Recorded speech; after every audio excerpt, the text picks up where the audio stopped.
नमस्कार बच्चों, ये मैं एक नया क्वेश्चन लेके आया हूँ आपके मध्य।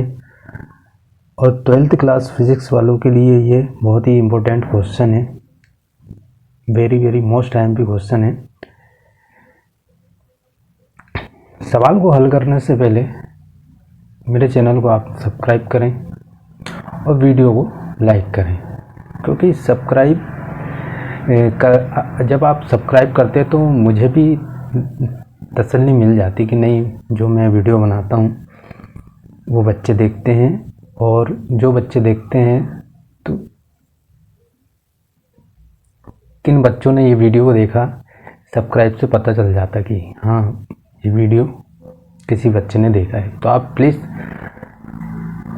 मेरे चैनल को सब्सक्राइब करें और वीडियो को लाइक करें। ये क्वेश्चन इस तरह से पूछा जाता है बच्चों कि सिद्ध कीजिए कि विद्युत द्विध्रुव की निरीक्षी रेखा पर स्थित किसी बिंदु का विभव शून्य होता है। और दूसरे टाइप से भी पूछा जाता है कि निरीक्षी स्थिति में विभव का व्यंजक ज्ञात कीजिए। इस तरह से यह क्वेश्चन पूछा जाता है। अब हम इसकी परिभाषा की बात कर लेते हैं।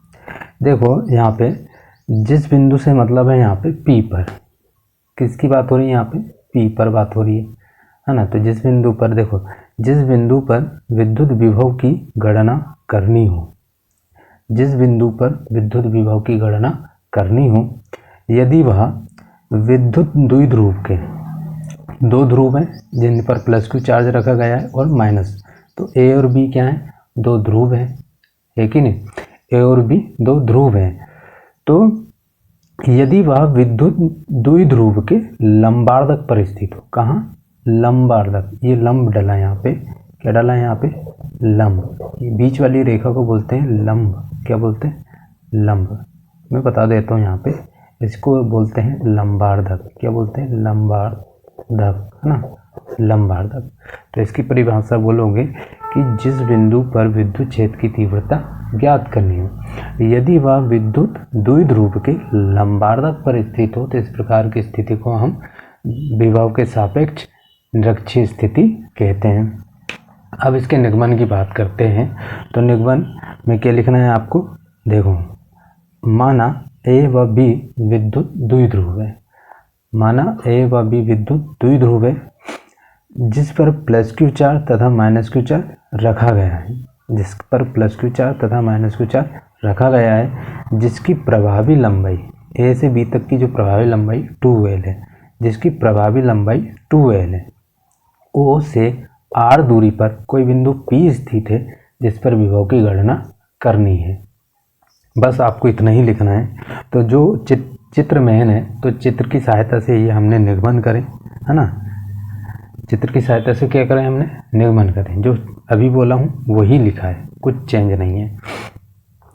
अब हम इस सवाल को हल करते हैं, है ना, इस सवाल को हल करते हैं। देखते हैं बच्चों, लिखोगे समकोण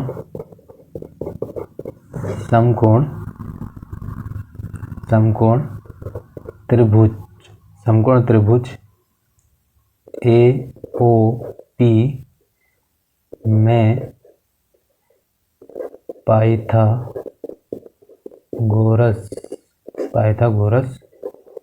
प्रमेय से, समकोण त्रिभुज, देखो, समकोण त्रिभुज AOP में पाइथागोरस प्रमेय से, AOP में पाइथागोरस प्रमेय से, इसको बोलेंगे कर्ण, और इसको बोलेंगे लंब, और इसको बोलेंगे आधार। क्या बोलेंगे, आधार। समझ में आया, है ना। तो पाइथागोरस प्रमेय होता है कर्ण का वर्ग। क्या होता है, कर्ण का वर्ग बराबर लंब का वर्ग प्लस आधार का वर्ग, पाइथागोरस प्रमेय क्या होता है, कर्ण का वर्ग प्लस आधार का वर्ग, कर्ण का वर्ग बराबर लंब का वर्ग प्लस आधार का वर्ग, ये होता है। तो देखो, कर्ण कौन सा है हमारा, देख लेते हैं। कर्ण देखो हमारा AP, तो AP का स्क्वायर हो जाएगा बराबर लंब क्या है हमारे पास, OP, तो OP का स्क्वायर हो जाएगा यहाँ पे, और आधार है हमारे पास AO, क्या है, ए ओ, तो ए ओ का स्क्वायर हो जाएगा, है ना। ए पी बराबर, ये दो क्या बन जाता है यहाँ पे, करनी बन जाता है, दो क्या बन जाता है, करनी। अब देखो दो क्या बन गया, करनी। अब देखो यहाँ पे ओपी, ओपी कितना है हमारे पास, देखो ओपी हमारे पास आर, तो यहाँ पे आएगा आर का स्क्वायर, समझ में आया, प्लस ए ओ, देखो एल है, तो एल का क्या हो जाएगा, ये स्क्वायर हो जाएगा, एल का स्क्वायर हो जाएगा, है ना, एल का स्क्वायर हो जाएगा, एल का स्क्वायर हो जाएगा। अब यहाँ पे एल का स्क्वायर हो जाएगा, तो यहाँ पे जो मान निकल के आया है यहाँ पे लिख देंगे हम, क्या लिख देंगे, आर का स्क्वायर प्लस एल का स्क्वायर। तो यहाँ पे लिखोगे ए पी बराबर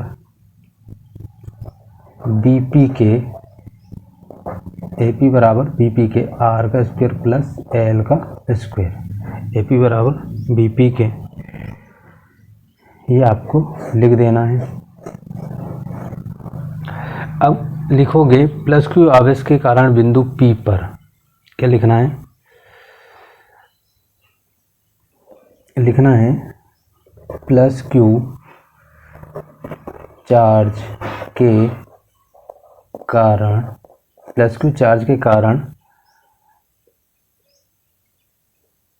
बिंदु P पर विभव, बिंदु P पर विभव, तो बिंदु P पर लेंगे विभव, प्लस क्यू चार्ज कहाँ है, ये है ना, तो यहाँ पे हम इसको मान लेते हैं V1, तो V1 लिख लेंगे, और यहाँ पे लिखेंगे 1 अपॉन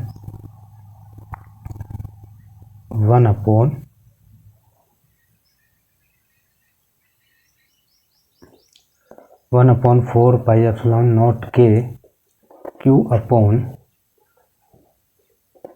ए पी, क्या लिखेंगे, Q अपॉन ए पी। देखो यहाँ पे कहाँ पे ले रहे हैं हम लोग, प्लस क्यू चार्ज के कारण विभव, तो ए से पी पर विभव की गणना कर रहे हैं हम, है ना, ए से पी पर विभव की गणना कर रहे हैं, तो इसलिए क्या ले लिए, ए पी ले लिए।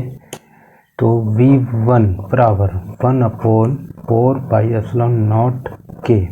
अब देखो ए पी का मान कितना है यहाँ पे, ये है ना, तो यहाँ रख दोगे, तो Q अपॉन ए पी का मान देखो यहाँ पे करनी आर का स्क्वायर प्लस एल का स्क्वायर, ये यहाँ पे आ जाता है V1 का मान, ये V1 का मान निकल के आ जाता है ना, V1 का मान निकल के आ जाता है। अब लिखोगे उसी प्रकार माइनस क्यू चार्ज के कारण बिंदु P पर विभव, माइनस क्यू चार्ज के कारण बिंदु P पर विभव, देखो ये माइनस क्यू चार्ज के कारण, तो इसको मान लोगे V2, क्या मान लोगे, V2, और इसको मानना है V, क्या मानना है, V, है ना। तो माइनस क्यू चार्ज के कारण V2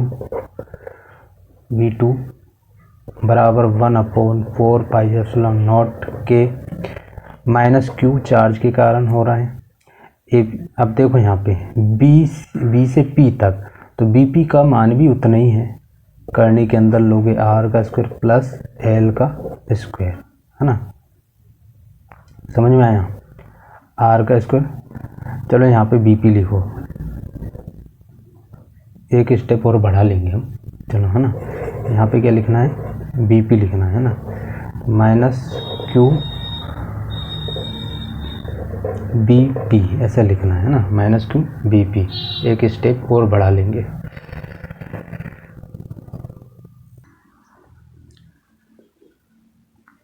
अब लिखेंगे V2 बराबर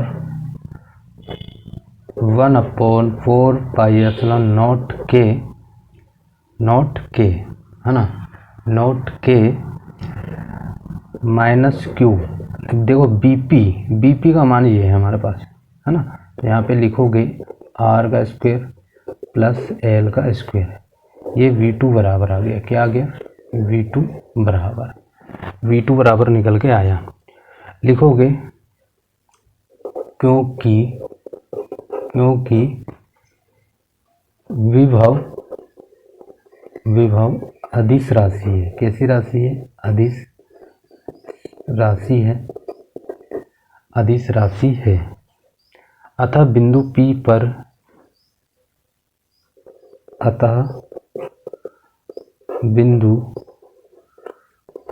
पर परिणामी विभव। तो बिंदु P पर, कहाँ पे? बिंदु P पर परिणामी विभव, ये बिंदु P पर, समझ में आया बच्चों? बिंदु P पर है ना, तो बिंदु P पर परिणामी विभव। तो देखते हैं V बराबर बिंदु P पर परिणामी विभव है ना, तो V बराबर, अब परिणामी विभव निकालेंगे तो इनको जोड़ देंगे, V1 प्लस V2। V बराबर, V1 का मान देखो यहाँ पे कितना है, तो V1 का मान ये है 1/4πε0K है ना, Q अपॉन करने के अंदर आएगा R का स्क्वायर प्लस L का स्क्वायर प्लस V2 का मान देखो यहाँ पे, V2 का मान रखो यहाँ पे, तो 1/4πε0K माइनस Q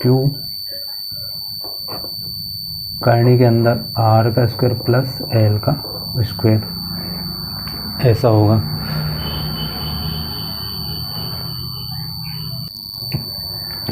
V बराबर 1/4πε0K Q अपॉन R का स्क्वायर प्लस L का स्क्वायर प्लस माइनस 1/4πε0K, और ये देखो प्लस माइनस माइनस हो गया यहाँ पे, और यहाँ बचा क्या? Q, और करने के अंदर क्या आएगा? R का स्क्वायर प्लस L का स्क्वायर। समझ में आया? अब देखो ये प्लस वाले हैं और ये माइनस वाले हैं, क्या हो जाएगा यहाँ पे? एक दूसरे, ये देखो प्लस का है और ये माइनस का है, ये भी क्या है? प्लस का, और ये भी माइनस का, तो एक दूसरे से ये क्या हो रहे हैं? कट हो रहे हैं। क्या हो रहे हैं? कट। ये भी कट, घटाओगे भी तो क्या आएगा? इन दोनों को घटाने पर देखो, ये प्लस का है और ये माइनस का है, घटाओगे तो क्या आएगा? ज़ीरो आएगा। यहाँ पे लिखोगे V बराबर क्या आ गया? 0। क्या आया यहाँ पे? V बराबर 0 वोल्ट में। क्या आया? वोल्ट में। तो लिखोगे अतः स्पष्ट है कि, क्या लिखना है? अतः स्पष्ट है कि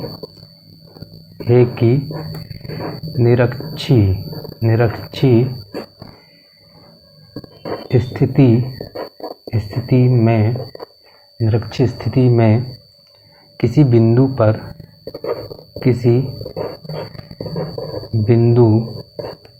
पर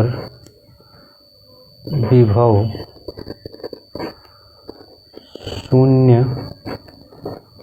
होता है। क्या होता है? अतः स्पष्ट है कि निरक्षीय स्थिति में किसी बिंदु पर विभव शून्य होता है। क्या होता है? शून्य होता है ना। नोट करके लिखना है, नोट। क्या करके लिखोगे?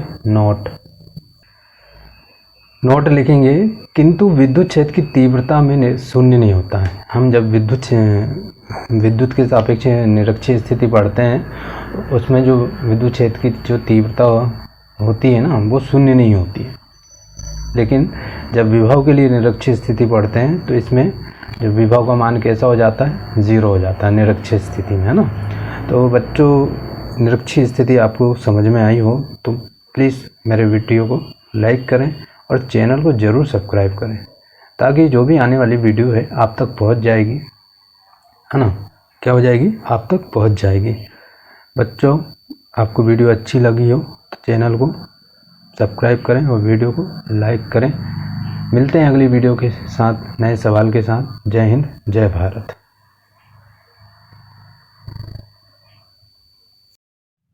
नमस्कार बच्चों।